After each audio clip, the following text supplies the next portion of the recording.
Hello everyone. Moving towards the alcohol, phenol and ether.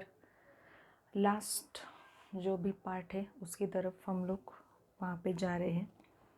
आज का जो भी लेक्चर वहाँ पे होगा वो लेक्चर इंक्लूड होगा आपके संडे के टेस्ट में. ठीक है.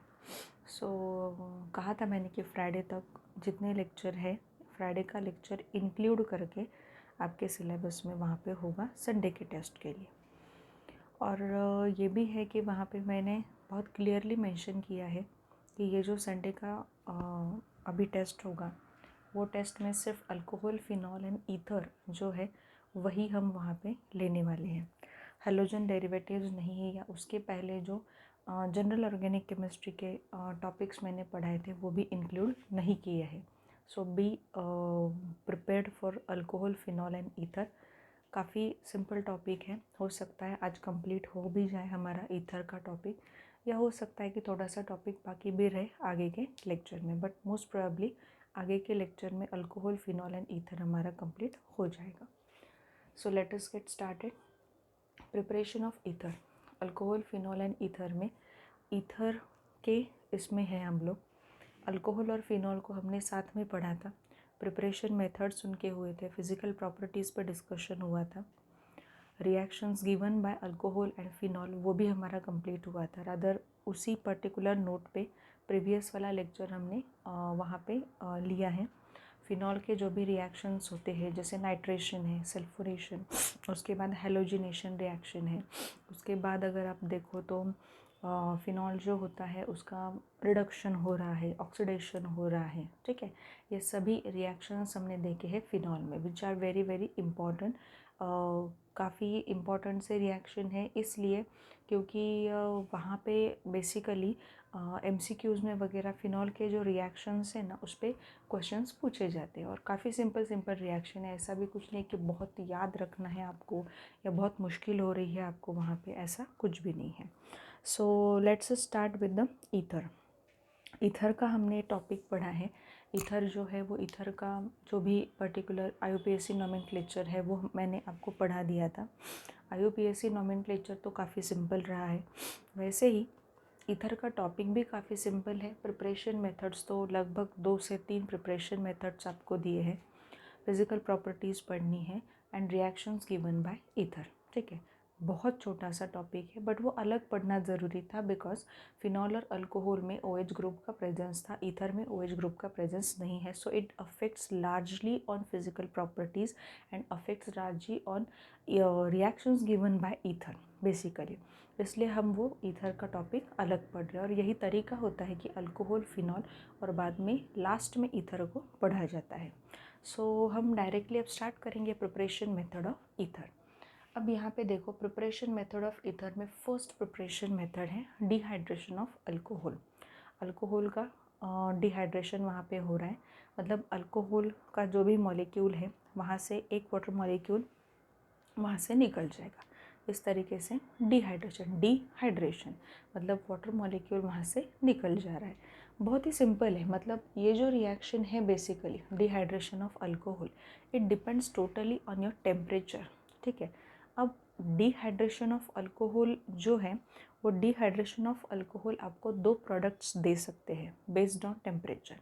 अगर मैंने आपको कहा कि 413 केल्विन टेम्परेचर आपने बिल्कुल मेंटेन करके रखा है तो प्राइमरी अल्कोहल से सिंपल ईथर आपको वहाँ पे मिल सकता है. ठीक है. सिंपल ईथर आपको मिलेगा. बट अगर टेम्परेचर बढ़ गया वहाँ पे 413 नहीं रहा, एकदम से टेम्परेचर 443 या 443 के अबव चला गया, तो at that particular time alcohol जो है वहाँ पे एलिमिनेशन होता है और वहाँ पे आपको मिल जाएगा alkene as a product. So basically my point is dehydration of alcohol, ये जो प्रोसीजर है ये हम 2 प्रिपरेशन ऑफ ईथर में पढ़ रहे हैं. तब आपको क्या याद रखना है, बहुत अच्छे से टेम्परेचर की कंडीशन याद रखनी है. टेम्परेचर गलती से भी आपने वहाँ पे ज़्यादा कर दिया, टेम्परेचर 413 आपने नहीं रखा, टेम्परेचर एकदम से वहाँ पे 443 केल्विन कर दिया, आप बोलोगे कि मैम कुछ नहीं, डिहाइड्रेशन तो हो रहा है. It largely affects on a product which will we get. ठीक है। सो लेट अस स्टार्ट कि यहाँ पे डिहाइड्रेशन ऑफ अल्कोहल जो होता है, बेसिकली डिहाइड्रेशन हम करते हैं with the use of dehydrating agent, and we know very well that dehydrating agents कौन कौन से हैं हमारे पास। डिहाइड्रेटिंग एजेंट में बेसिकली हमारे पास आता है कॉन्सेंट्रेटेड H2SO4 एंड H3PO4, ये डिहाइड्रेटिंग एजेंट्स है, ठीक है। सो डिहाइड्रेटिंग एजेंट में ज़्यादातर हम यूज़ कर रहे हैं कॉन्सेंट्रेटेड H2SO4 का, ठीक है। सो हम ये देखते हैं कि सपोज़ अगर मैंने ये कहा यहाँ पे कि C2H5OH, ये यहाँ पे मैंने लिया है, ठीक है, C2H5OH, यहाँ पे मैंने लिखा है कुछ इस तरीके से। टेम्परेचर की कंडीशन सिर्फ याद रखो, बाकी रिएक्शंस तो बहुत सिंपल है। टेम्परेचर की कंडीशन में देखो, अब आपके टेक्स्ट बुक में उन्होंने दिया हुआ है H2SO4, सो H2SO4 लिखते हैं कॉन्सेंट्रेटेड H2SO4 एट 413 केल्विन। यहाँ पे भी कॉन्सेंट्रेटेड H2SO4 एट 443 केल्विन। जैसे मैंने अभी आपको कहा कि टेम्परेचर पे ये रिएक्शन बहुत ज़्यादा डिपेंड कर रही है। टेम्परेचर बढ़ गया तो प्रोडक्ट भी आपका चेंज होगा। यहाँ पे आपको क्या मिलता है, C2H5O C2H5, ये आपको सिंपल ईथर जो है, ये सिंपल ईथर यहाँ पे मिला है, डाई इथाइल ईथर, जिसे इथॉक्सी इथेन भी कहा जाएगा बाय IUPAC। यहाँ पे अब देखो, यहाँ पे आपको क्या मिलेगा, CH2 डबल बॉन्ड CH2, क्या मिला आपको, इथीन, मतलब अल्कीन मिला है, ये यहाँ पे इथीन मिला है, और ये है इथॉक्सी इथेन, ये क्या मिला आपको यहाँ पे, इथॉक्सी इथेन आपको यहाँ पे मिला। मतलब totally your reaction is depend on your temperature given for the reaction to takes place. यहाँ पे 413 केल्विन है, यहाँ पे 443 केल्विन है, थोड़ा इधर उधर ठीक है। आप बोलोगे कि मैम 413 लिखा है, तो हमने अगर 417 लिखा तो तब एकदम से इथीन नहीं बनेगा। ड्रास्टिकली देखो, बहुत सा चेंज है उसमें, 413 और 443 बहुत ज़्यादा चेंज है। ये टेम्परेचर अगर आप देखते हो तो यही पता चलता है कि डिहाइड्रेशन ऑफ अल्कोहल जो होता है वहाँ पे, ये पूरी तरीके से टेम्परेचर डिपेंडेंट केमिकल रिएक्शन है। टेम्परेचर डिपेंडेंट क्यों है, टेम्परेचर वहाँ पे अगर कम रहा, अब कम का सेंस क्या होता है, 413 या उसके थोड़ा सा आसपास, और अगर ज़्यादा रहा, ज़्यादा का सेंस क्या है, 443 या उसके थोड़ा सा आसपास, ठीक है। अगर वो टेम्परेचर रहा है तो we will get different products, like यहाँ पे आपको इथॉक्सी इथेन मतलब ईथर एज अ प्रोडक्ट मिलेगा at lower temperature, whereas if you just raise the temperature up to 443 and above it, you will get ethene as a major product। मतलब product आपको मिलेगा, major minor ऐसा कुछ नहीं है, product मिलेगा along with यहाँ पे -H2, क्योंकि यहाँ पे हो क्या रहा है, बोल क्या रहे हम लोग, डिहाइड्रेशन हो रहा है। So you have to mention कि यहाँ पे डिहाइड्रेशन यहाँ पे हो रहा है। अब ये जो पर्टिकुलर रिएक्शन है यहाँ पे, बेसिकली ये रिएक्शन में क्या होता है, सिमेट्रिकल और सिंपल ईथर जो होते हैं वही हम प्रिपेयर कर सकते हैं with the help of primary alcohol. Primary alcohol से हम प्रिपेयर कर सकते हैं। अब उन्होंने यहाँ पे ये दिया है कि अगर आपने हायर टेम्परेचर यूज़ किया या इस पर्टिकुलर मेथड से अगर आपने यहाँ पे जो अल्कोहल लिया है वो अल्कोहल अगर आपने वहाँ पे 2 डिग्री या 3 डिग्री आपने यूज़ किया, सो क्या आपको यही रिएक्शन मिलेगी, नहीं, आपको अल्कीन मिलेगा। वहाँ पे क्या मिलेगा आपको, अल्कीन एज अ प्रोडक्ट आपको मिलेगा। Basically this reaction converts primary alcohol into symmetrical ether at temperature 413 Kelvin. If you just raise temperature, or else if you take secondary or tertiary alcohol, then you will get alkene as a product. So this is all about the dehydration of alcohol, which is totally completely temperature dependent reaction or temperature dependent products we are getting over here. सो यहाँ पे ये जो mechanism है, ये mechanism थोड़ी आपको यहाँ पे अब मैं समझाती हूँ इस रिएक्शन की। बेसिकली कौन से रिएक्शन की, ये जो ऊपर की रिएक्शन है इसकी मैकेनिज़्म हम देखेंगे, ठीक है। अब मैकेनिज़्म में क्या है, बहुत ही सिंपल है, 3 स्टेप्स है, सिर्फ 3 स्टेप वहाँ पे है। सबसे पहली स्टेप वहाँ पे हो रही है प्रोटोनेशन की स्टेप है। प्रोटोनेशन की स्टेप के बाद जो भी न्यूक्लियोफाइल है वो वहाँ पे अटैक कर रहा है on you can say electron deficient carbon के ऊपर वहाँ पे अटैक हो रहा है, और वो भी अटैक बैक साइड से हो रहा है। दूसरी बात ये है यहाँ पे कि हम ऐसा बोल सकते हैं कि थर्ड स्टेप जो है वो डीप्रोटोनेशन है, मतलब जो H हाइड्रोजन है वो हाइड्रोजन इलेक्ट्रॉन लेके वहाँ से मतलब डीप्रोटोनेशन मतलब हाइड्रोजन वहाँ से निकल जाएगा। इलेक्ट्रॉन लेके नहीं बोल सकते, बट हाइड्रोजन वहाँ से निकल जाएगा। सो देखो, अगर सपोज़ ऐसा हुआ कि बेसिकली ये जो रिएक्शन है it follows SN2 mechanism, SN2 mechanism ये फॉलो कर रहा है। अब SN2 क्यों, थोड़ा सा कॉमन सेंस लगा। यहाँ पे जो अल्कोहल आपने लिया है वो कौन सा अल्कोहल है, प्राइमरी, ठीक है। जैसे SN2 मैकेनिज़्म अगर आपने देखे तो 1 डिग्री जो सबस्ट्रेट होते हैं वहाँ पे SN2 मैकेनिज़्म ज़्यादा से ज़्यादा आपको दिखाई देती है, और आपने लिया है कॉन्सेंट्रेटेड H2SO4। सो बेसिकली होगा क्या, C2H5OH यहाँ पे है। यहाँ पे क्या होता है, यहाँ पे ऑक्सीजन के ऊपर क्या है, लोन पेयर है, और यहाँ पे फर्स्ट स्टेप में प्रोटोनेशन हो रहा है। फर्स्ट स्टेप कौन सी है यहाँ पे, प्रोटोनेशन की स्टेप, याद रखो बहुत अच्छे से, ये प्रोटोनेशन की फर्स्ट स्टेप है रिएक्शन मैकेनिज़्म में। कौन सी रिएक्शन मैकेनिज़्म अब यहाँ पे फॉलो हो रही है, SN2 मैकेनिज़्म में, देखेंगे कैसे। अब यहाँ पे क्या होगा, C2H5 यहाँ पे O है, यहाँ पे H ऑलरेडी था, यहाँ पे हाइड्रोजन, ऑक्सीजन के ऊपर आ गया आपका पॉजिटिव चार्ज, ऑक्सीजन के ऊपर आ गया आपका पॉजिटिव चार्ज। अब यहाँ पे क्या होगा, थोड़ा सा ये देखो, ऑक्सीजन के ऊपर पॉजिटिव चार्ज आना बहुत ही वहाँ पे मैकेनिज़्म में क्रिटिकल सिचुएशन होती है, ये हमें पता होना चाहिए। अब ये C2H5 है, इसको मैं इस तरीके से लिखती हूँ, CH3 CH2, यहाँ पे O, यहाँ पे H, यहाँ पे ये, यहाँ पे इस तरीके से। अब यहाँ पे क्या होगा, देखो हमने एक यूनिट यूज़ किया है अल्कोहल का, एक यूनिट यूज़ किया, मतलब एक जो भी वहाँ पे 2 है ना, तो एक यूनिट यहाँ यूज़ हुआ, और एक अल्कोहल का यूनिट यहाँ पे आता है बेसिकली C2H5OH। अब इसके पास भी क्या होगा, इसके पास क्या है, लोन पेयर है, इसके पास क्या है, lone pair.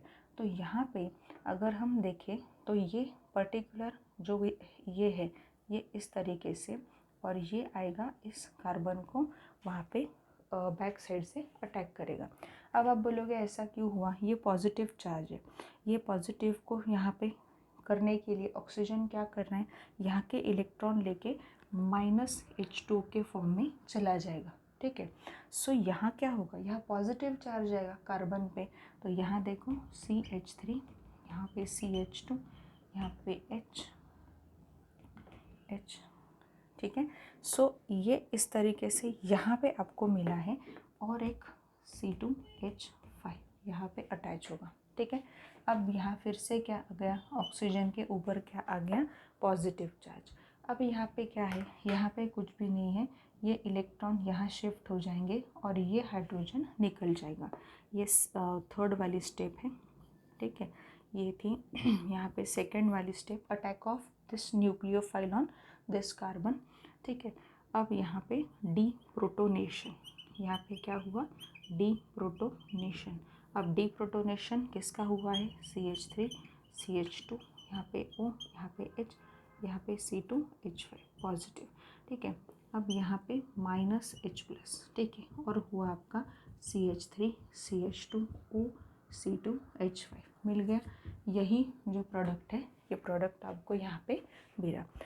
In this way, reaction mechanism follows for dehydration of alcohol at temperature 413 Kelvin, not at the temperature 443 Kelvin। 443 पे तो क्या मिल रहा है, अल्कीन मिल रहा है। हम यहाँ पे जो मैकेनिज़्म देख रहे थे उसमें क्या मिला आपको, उसमें आपको ईथर मिला, ठीक है। सो फर्स्ट स्टेप क्या है, प्रोटोनेशन। प्रोटोनेशन क्यों, क्योंकि आप किसके प्रेजेंस में ये कर रहे हो, कॉन्सेंट्रेटेड H2SO4 के प्रेजेंस में। तो H2SO4 क्या देगा वहाँ पे, H+ देगा, तो H+ दिया, H+ है यहाँ पे, ये H+ को कौन ग्रैब करेगा, ऑब्वियसली ऑक्सीजन उसकी मदद करेगा, बिकॉज ऑक्सीजन के पास क्या है, इलेक्ट्रॉन पेयर है, यहाँ पे ऑक्सीजन के ऊपर पॉजिटिव आ गया। ऑक्सीजन के ऊपर जब पॉजिटिव आता है तो there is a chance of removal of water molecule which is here. ये हो गया। अब ये वाटर मॉलिक्यूल यहाँ से निकल जाएगा तो कार्बन पे वहाँ पे क्या आ रहा है, पॉजिटिव आ रहा है, और उसको मदद करने के लिए सेकेंड मॉलिक्यूल फिर अल्कोहल का पिक्चर में आता है, जो सेकेंड मॉलिक्यूल का ऑक्सीजन इस कार्बन की मदद करता है। Backside attack of this nucleophile on this carbon, ठीक है। So it follows your SN2 mechanism.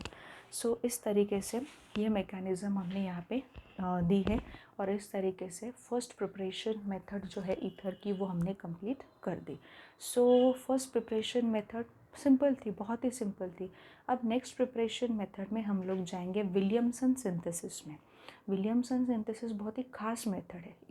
Ether का जो प्रिपरेशन होता है उसके लिए काफ़ी खास मेथड मानी जाती है विलियमसन सिंथेसिस। अब ये मेथड में क्या हुआ था, बेसिकली डिहाइड्रेशन ऑफ अल्कोहल में जनरली ये होता है कि प्राइमरी अल्कोहल को सिमेट्रिकल ईथर में ही बदला जाता है। सिंपल ईथर्स मिलते हैं। What about mixed ether? Mixed ether आपको कैसे मिलेंगे? फिर मिक्स ईथर का भी प्रिपरेशन होना चाहिए। विलियमसन सिंथेसिस में आपको उस तरीके के ईथर के प्रिपरेशन जो है वो भी वहाँ पे मिल जाएंगे। सो let us start with the Williamson synthesis. अब यहाँ पे देखो विलियमसन सिंथेसिस रिएक्शन मैंने लिखी नहीं है आपके सामने, फिर रिएक्शन लिख के बताऊंगी कि किस तरीके से हो रहा है। विलियमसन सिंथेसिस जो है उसमें अल्काइल हलाइड और सोडियम अल्कोक्साइड, अल्काइल हलाइड और सोडियम अल्कोक्साइड वहाँ पे यूज़ करते हैं। इसलिए ये सारे यहाँ पे पॉइंट्स मैंने आपको जो दिए हैं वो इम्पॉर्टेंट है। Simple as well as mixed ethers can be prepared which is important advantage of this particular method. Again Williamson synthesis में अगेन SN2 मैकेनिज्म ही फॉलो होने वाली है, ठीक है। So alkyl halide should be primary. इसमें एक कंडीशन है विलियमसन सिंथेसिस में, अगर आपको वहाँ पे बेस्ट प्रोडक्ट, बेस्ट ईल्ड चाहिए, और वो भी काफ़ी कम समय में बेस्ट ईल्ड अगर आपको चाहिए, तो अल्काइल हलाइड आपको प्राइमरी लेना पड़ेगा। अल्कोक्साइड आपको सेकेंडरी या टर्शरी आप ले सकते हो। Backside attack of nucleophile is possible easily when alkyl halide is primary. बहुत ही सिंपल है कि अल्काइल हलाइड प्राइमरी ही क्यों लेना पड़ेगा। SN2 मैकेनिज्म फॉलो हो रही है। SN2 मैकेनिज्म में अल्काइल हलाइड अगर प्राइमरी होता है तो न्यूक्लियोफाइल बहुत ही आसानी से बैक साइड पे अटैक कर सकता है। अगर आपका अल्काइल हलाइड सेकेंडरी या टर्शरी होगा, न्यूक्लियोफाइल का जो अटैक होता है कार्बन पे वो बैक साइड से पॉसिबल नहीं हो सकता, बिकॉज ऑफ वहाँ पे अल्काइल ग्रुप का प्रेजेंस बढ़ गया है, वहाँ पे क्राउडिंग बढ़ गई है, तो न्यूक्लियोफाइल पर्टिकुलर इलेक्ट्रोफिलिक कार्बन पे अटैक नहीं कर पाएगा। So aryl halides do not give Williamson synthesis. Aryl halides में विलियमसन सिंथेसिस नहीं होता। So let us start. Suppose मैंने यहाँ पे कहा अल्काइल हलाइड हमने लिया है CH3Cl करके अल्काइल हलाइड हमने लिया है। यहाँ पे C2H5ONa यहाँ पे हमने लिया है अल्कोक्साइड, ठीक है। अब ये जो अल्कोक्साइड यहाँ पे हमने बेसिकली लिया है सी यहाँ पे अल्काइल हलाइड और यहाँ पे अल्कोक्साइड, सोडियम अल्कोक्साइड। अल्कोक्साइड कैसे फॉर्म होते हैं? कोई भी अल्कोहल अगर मेटल के साथ, सोडियम के साथ रिएक्शन करता है तो वहाँ पे सोडियम अल्कोक्साइड का फॉर्मेशन होता है। अब ये कैसे फॉर्म हुआ होगा, थोड़ा सा लॉजिक लगा। C2H5OH होगा प्लस यहाँ पे Na होगा, so you will get C2H5ONa plus H2, ठीक है। ये तो रिएक्शन बहुत ही सिंपल है जो अल्कोहल में हमने अभी पढ़े हैं, और उसके पहले भी ये रिएक्शन आपने पढ़े हैं कि अल्कोहल जो होते हैं वो एक्टिव मेटल के साथ वहाँ पे सोडियम है, पोटेशियम है, उनके साथ वो रिएक्शन कर सकते हैं। This is very simple and common reaction है। सो ये कहाँ से मिलेगा? ये है आपका यहाँ पे अल्कोक्साइड, ये है सोडियम इथॉक्साइड, सोडियम इथॉक्साइड, और ये है मिथाइल क्लोराइड, ये है मिथाइल क्लोराइड, ठीक है। सो रिएक्शन हो रही है आपकी यहाँ पे विलियमसन सिंथेसिस। होगा क्या बेसिकली यहाँ पे ये जो आप यहाँ पे बोल सकते हो O है Na है, ठीक है।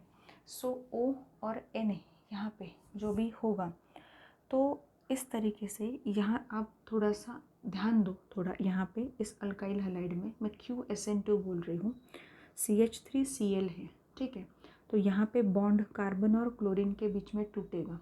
टूटने के बाद क्लोरीन उसके इलेक्ट्रॉन लेके निकल जाएगा, ठीक है। यहाँ पे फॉर्मेशन आपको मिलेगा बेसिकली CH3। ये कार्बन आपका इलेक्ट्रोफिलिक हो गया, इसके पास इलेक्ट्रॉन की कमी हो गई क्योंकि क्लोरीन इलेक्ट्रॉन लेके चला गया। कौन मदद करता है इसकी? ये ऑक्सीजन यहाँ पे मदद करेगा, ठीक है।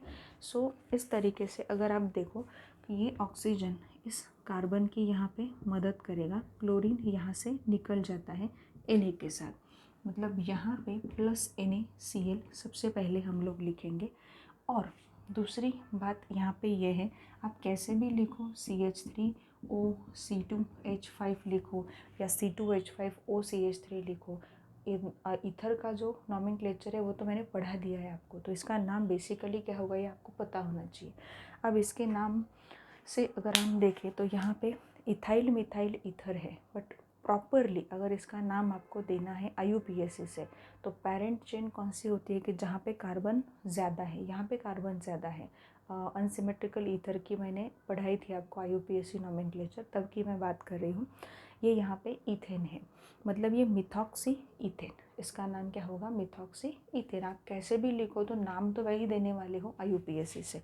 सो यहाँ पे आपने ये देखा है कि ऑक्सीजन का ये जो न्यूक्लियोफाइल यहाँ पे बन रहा है ऑक्सीजन यहाँ पे, ठीक है, इसका डायरेक्टली अटैक यहाँ पे अगर होना है बहुत सिंपल वे में तो अल्काइल हैलाइड आपका कैसा होना चाहिए? अल्काइल हैलाइड आपका वहाँ पे प्राइमरी होना बहुत ज़्यादा ज़रूरी है। प्राइमरी अल्काइल हैलाइड का वहाँ पे होना, और अल्कोक्साइड आप चाहे आप सेकेंडरी लो टर्शरी लो उससे फ़र्क नहीं पड़ेगा, but alkyl halide should be primary if you have to wish the best yield and without any hesitation ये विलियमसन सिंथेसिस होना चाहिए। तब यहाँ पे प्राइमरी अल्काइल हैलाइड ही वहाँ पे यूज़ करना चाहिए। अब हम ये भी देख लेते हैं कि अगर सेकेंडरी या टर्शरी अल्काइल हैलाइड हमने यूज़ किया so what will exactly happen. So यहाँ पे देखो, सपोज ये CH3 है, ये C, यहाँ पे CH3, यहाँ पे CH3 और यहाँ पे Cl। ये क्या बन गया? यहाँ पे टर्शरी ब्यूटाइल क्लोराइड, ठीक है। यहाँ पे मैंने यही लिया C2H5O Na, यहाँ पे मैंने लिया है। अब यहाँ पे विलियमसन सिंथेसिस से ईथर नहीं बनेगा, बहुत अच्छे से समझ लो, यहाँ पे ईथर नहीं बनेगा। यहाँ पे आपको देखना है कि CH3 C double bond CH2, यहाँ पे CH3 प्लस यहाँ पे आप अगर देखो C2H5OH प्लस यहाँ पे NaCl, ये प्रोडक्ट्स आपको यहाँ पे मिलने वाले हैं बेसिकली। आप खुद ही यहाँ पे देखो कि टर्शरी ब्यूटाइल क्लोराइड है, ये ऑक्सीजन जो है ये वहाँ पे लोन पेयर कैरी कर रही है, ऑक्सीजन के पास लोन पेयर है ही, ठीक है। तो ये लोन पेयर वो इस कार्बन को देना चाह रहा है। क्यों देगा वो? कैसे देगा वो? 3 मिथाइल ग्रुप का स्टेरिक हिंड्रेंस है वहाँ पे, ठीक है, नहीं हो सकता। सो यहाँ पे बेसिकली टर्शरी ब्यूटाइल क्लोराइड में ही अपने वहाँ पे क्या हो जाता है, ये क्लोरीन निकल जाएगा, ठीक है। Na है यहाँ पे तो NaCl के साथ वो वहाँ पे निकल गया, और जो हाइड्रोजन यहाँ से निकलता है ऑक्सीजन उसको लेके C2H5OH यहाँ पे बनाता है। So this happens when you take alkyl halide secondary tertiary, अगर आपने लिया तो इस तरीके से प्रॉब्लम वहाँ पे क्रिएट हो सकती है।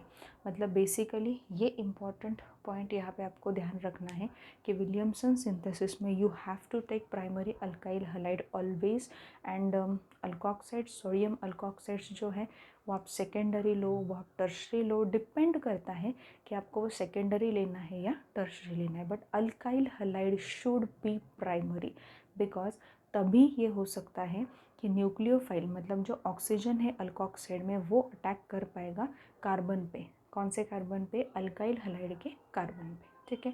सो दिस इज़ इम्पॉर्टेंट और एक पॉइंट यहाँ पे है कि अराइल हैलाइड्स जो होते हैं विलियमसन सिंथेसिस नहीं देते। सो बेसिकली आपके ये माइंड में थोड़ा सा आया होगा कि अराइल हैलाइड्स जो होते हैं वो अगर वहाँ पे विलियमसन सिंथेसिस नहीं देते तो एनिसोल जो है उसका प्रिपरेशन कैसे हुआ होगा। एनिसोल भी तो क्या है वहाँ पे जी मिथॉक्सी बेंजीन है, मतलब ईथर है वो, ठीक है। सो एनिसोल का प्रिपरेशन कैसे हुआ होगा, सिंपल है। एनिसोल का प्रिपरेशन जो होता है वहाँ पे पहले तो आपका जो फिनॉल है, फिनॉल को कन्वर्ट करो फिनॉक्साइड आयन में। कैसे कन्वर्ट करते हो आप, NaOH को आप वहाँ पे फिनॉल के साथ रिएक्ट करवाते हो। तो रिएक्ट करने के बाद वहाँ पे ये सोडियम फिनॉक्साइड आयन यहाँ पे आपको क्या होता है मिलता है O- और Na+, उसकी रिएक्शन CH3 के साथ वहाँ पे करनी है। यहाँ पे NaI जो है वो निकल जाएगा और यहाँ पे फॉर्मेशन आपको दिखाई देगा CH3 methoxy benzene which we call it as a anisole. Anisole का प्रिपरेशन यहाँ पे होगा। सो एक बता दिया मैंने कि अराइल हैलाइड्स जो होते हैं वो, अभी मैंने कहा कि अराइल हैलाइड्स क्या नहीं करते, अराइल हैलाइड्स विलियमसन सिंथेसिस में पार्टिसिपेट नहीं करते। क्यों नहीं करते हमें पता है, because nucleophilic substitution aryl halide में और वो भी SN2 होना पॉसिबल ही नहीं है। सो यहाँ पे एनिसोल का प्रिपरेशन कुछ इस तरीके से हम लोग वहाँ पे करते हैं। अब बेसिकली ये है यहाँ पे कि एनिसोल का तो प्रिपरेशन हमने यहाँ पे करके दिखा दिया। और एक क्वेश्चन आपके पेज नंबर 249 पे वहाँ पे उन्होंने दिया है, उसका हम लोग थोड़ा सा डिस्कशन कर लेंगे। अगर टेक्स्ट बुक है तो ठीक है, नहीं है तो भी मैं पढ़ के वहाँ पे आपको बताती हूँ।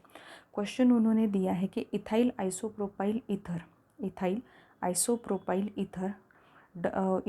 does not form on reaction of sodium ethoxide and isopropyl chloride। बहुत ही सिंपल है। यहाँ पे जो हमने पहले किया था उन्होंने क्या पूछा है, देखो यहाँ पे C2H5O Na है, ठीक है, और यहाँ पे बन चुका है आपका CH3 और CH3। अब ये रिएक्शन नहीं हो रही और यहाँ पे आपको ईथर एज अ प्रोडक्ट आपको नहीं मिल रहा। अब ईथर एज अ प्रोडक्ट आपको नहीं मिल रहा, उसके क्वेश्चन पूछे हैं what would be the main product of the reaction. Reaction के मेन प्रोडक्ट्स क्या हो सकते हैं हम लोग देखेंगे। Right another reaction suitable for the preparation of ethyl isopropyl ether. अब यहाँ पे आप देखो कि ये जो है बेसिकली क्या होगा, ईथर तो नहीं मिलेगा बट ये रिएक्शन कैसे आगे बढ़ेगी। अभी जस्ट मैंने बताया था यहाँ पे जो है कि CH डबल बॉन्ड यहाँ पे CH2 यहाँ पे CH3 ये यहाँ पे फॉर्म होगा, ठीक है। ये एक प्रोडक्ट यहाँ पे मतलब प्रोपीन फॉर्म होगा, प्लस यहाँ पे NaCl का फॉर्मेशन और प्लस C2H5OH का फॉर्मेशन यहाँ पे होगा। तो अब अगर आपको इथाइल आइसोप्रोपाइल ईथर को फॉर्म करना है तो क्या करना पड़ेगा आपको। इथाइल आइसोप्रोपाइल ईथर को अगर आपको फॉर्म करना है तो आपको वहाँ पे इथाइल हैलाइड लेना पड़ेगा और आइसोप्रोपाइल का मतलब अल्कोक्साइड लेना पड़ेगा। बहुत ही सिंपल है, रिएक्शन दी है बट इस रिएक्शन में थोड़ा सा कंफ्यूज मत हो जाना कि यहाँ पे ईथर का फॉर्मेशन नहीं होगा, यहाँ पे ये प्रोडक्ट्स आपको मिलेंगे, ठीक है। सो इस तरीके से हमने क्या कंप्लीट किया है, जो भी प्रिपरेशन मेथड्स है ईथर के वो हमने कंप्लीट वहाँ पे कर दिए हैं। फर्स्ट प्रिपरेशन मेथड थी dehydration of alcohol which is totally temperature dependent. Temperature अगर बढ़ेगा तो ईथर नहीं मिलेगा आपको, अल्कीन मिलेगा। और सेकेंड रिएक्शन है विलियमसन सिंथेसिस। विलियमसन सिंथेसिस में मैंने कहा है आपको बहुत अच्छे से याद रखो, विलियमसन सिंथेसिस की जो रिएक्शन होती है उसमें आप मिक्स्ड ईथर का फॉर्मेशन कर सकते हो, simple as well as mixed ether का फॉर्मेशन आप कर सकते हो। तो simple as well as mixed ether का फॉर्मेशन होगा। उसके बाद प्राइमरी में अल्काइल हैलाइड प्राइमरी होना चाहिए, अल्कोक्साइड सेकेंडरी टर्शरी चल जाता है, ठीक है। अल्काइल हैलाइड प्राइमरी क्यों होना चाहिए, बिकॉज अल्कोक्साइड में जो ऑक्सीजन है वो एक्ट कर रहा है as a nucleophile and it has to attack on basically carbon of alkyl halide. So hindrance कम होना चाहिए वहाँ पे, इसलिए alkyl halide should be primary. So अगर ऐसा नहीं हुआ तो क्या होता है वो भी हमने देख लिया कि अगर अल्काइल हैलाइड आप जानबूझ के वहाँ पे सेकेंडरी ले रहे हो या टर्शरी ले रहे हो, वहाँ पे अल्काइल हैलाइड जो होते हैं वो सीधे से वहाँ पे अल्कीन में कन्वर्ट हो जाते हैं, ईथर का फॉर्मेशन आपको नहीं मिलता है। So these are some important preparation methods of ether. Now moving towards physical properties of ether. Physical properties पे थोड़ा सा और फोकस करो, बिकॉज ईथर में क्या है ना कि वहाँ पे हाइड्रोजन वगैरह कुछ नहीं है, सीधे से एक हेटेरो एटम बीच में है ऑक्सीजन, वो आपको सिर्फ प्रॉपर्टीज़ को क्या कर रहा है, फोकस कर रहा है। सो वहाँ पे ईथर की फ़िज़िकल प्रॉपर्टीज़ पे हम लोग अब मूव करते हैं। अब यहाँ पे ईथर्स के फ़िज़िकल प्रॉपर्टीज़ जो है उस पर डिस्कशन हम करने वाले हैं। जो मेन पॉइंट्स है वो मैंने यहाँ पे लिखे हैं, बाकी के तो टेक्स्ट बुक में भी है और मैं भी एक्सप्लेन कर रही हूँ। Physical state and boiling point. First of all, dimethyl ether and ethyl methyl ether, ये दोनों गैसियस फॉर्म में है ईथर में। रेस्ट ऑफ द ईथर मतलब ये दोनों छोड़ के rest of the ethers are colourless liquid with a pleasant odour. Colourless liquid है मतलब वो लिक्विड फॉर्म में है और ओडर भी काफ़ी प्लीजेंट ओडर है। ऐसा मतलब हम बोल सकते हैं कि विथस्टैंड कर सकते हैं, इतना नॉशिएटिक या जिसे बिल्कुल विथस्टैंड नहीं कर सकते, इस तरीके का ओडर ईथर का नहीं होता है। ठीक है, सो ये याद रखो बेसिकली कि dimethyl ether and ethyl methyl ether ये दोनों गैसियस फॉर्म में होते हैं। उसके कुछ रीजंस है, वो अभी नहीं डिस्कस करने, बस याद रखना है कि यहाँ पे बाकी के जो ईथर है डाईमिथाइल ईथर और इथाइल मिथाइल ईथर छोड़ के वो लिक्विड फॉर्म में होते हैं और वो भी कलरलेस लिक्विड्स है विथ अ प्लीजेंट ओडर। अब लोअर ईथर के बारे में थोड़ा सा और जानकारी रखना आपके लिए इम्पोर्टेंट होगा। लोअर ईथर मतलब जैसे हम बोल सकते हैं कि जहाँ पे कार्बन जो होते हैं वो 3 तक कार्बन वहाँ पे रहेंगे लोअर ईथर में। सो जो लोअर ईथर वहाँ पे 3 या 4 वो वहाँ पे हाईली वोलेटाइल होते हैं, बहुत वोलेटाइल ज़्यादा है वो। ठीक है, और हाईली इनफ्लेमेबल भी होते हैं। Boiling point increases with increase in molecular mass. Boiling point में ऐसा कुछ नहीं है कि बहुत कुछ इफेक्ट दिखाई दे रहा है। बॉइलिंग पॉइंट कैसे इंक्रीज होता है, with increase in molecular mass. Molecular mass जैसे बढ़ता जाएगा वैसे एग्रीगेशंस बढ़ते जाएंगे, वैसा बॉइलिंग पॉइंट भी वहाँ पे क्या होगा, बढ़ेगा। अब पोलैरिटी एंड सोल्यूबिलिटी के बारे में हम डिस्कस करेंगे। अब बेसिकली यहाँ पे देखो, ईथर्स पॉजेस ए स्मॉल नेट डाइपोल मोमेंट। ये मैं पहले ही आपको बता देती हूँ कि ईथर में जो वहाँ पे बॉन्ड एंगल है, वो बॉन्ड एंगल की वजह से बेसिकली ये होता है वहाँ पे कि उसे दोनों भी जो डाइपोल मोमेंट है वो कैंसिल नहीं हो पाते, इसलिए नेट डाइपोल मोमेंट ईथर में आपको मिलते हैं 1.18 डी, इतना वहाँ पे डाइपोल मोमेंट आपको मिलता है, डी यूनिट होता है उसका। उसके बाद weak polarity of ether do not affect boiling point. Ethers जो होते हैं उनको हम ये